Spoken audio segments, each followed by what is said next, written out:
আসসালামু আলাইকুম। আমি আব্দুল হালিম, ফুটবল ডিসপ্লে ক্যাটাগরিতে ফার্স্ট বাংলাদেশি, 3বার গিনিস ওয়ার্ল্ড রেকর্ড ফুটবল ডিসপ্লের। আমি ফুটবলের উপরে ভিত্তি করে প্রায় 50-এর মতন ফুটবলের কসরত বা ডিসপ্লে দেখাতে পারি।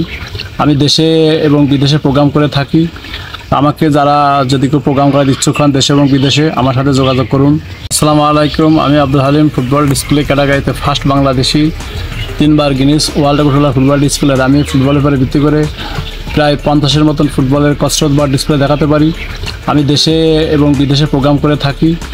আমাকে যারা যদি কেউ প্রোগ্রাম করার ইচ্ছুক হন দেশে এবং বিদেশে, আমার সাথে যোগাযোগ করুন। আসসালামু আলাইকুম। আমি আব্দুল হালিম, ফুটবল ডিসপ্লে ক্যাটাগরিতে ফার্স্ট বাংলাদেশি, 3বার গিনিস ওয়ার্ল্ড রেকর্ড ফুটবল ডিসপ্লের। আমি ফুটবলের উপরে ভিত্তি করে প্রায় 50-এর মতন ফুটবলের কসরত বা ডিসপ্লে দেখাতে পারি। আমি দেশে এবং বিদেশে প্রোগ্রাম করে থাকি। আমাকে যারা যদি কেউ প্রোগ্রাম করার ইচ্ছুক হন দেশে এবং বিদেশে, আমার সাথে যোগাযোগ করুন। ওয়ার্ল্ড রেকর্ড ফুটবল ডিসপ্লের। আমি ফুটবলের উপরে ভিত্তি করে প্রায় 50-এর মতন ফুটবলের কসরত বা ডিসপ্লে দেখাতে পারি। আমি দেশে এবং বিদেশে প্রোগ্রাম করে থাকি। আমাকে যারা যদি কেউ প্রোগ্রাম করার ইচ্ছুক হন দেশে এবং বিদেশে, আমার সাথে যোগাযোগ করুন।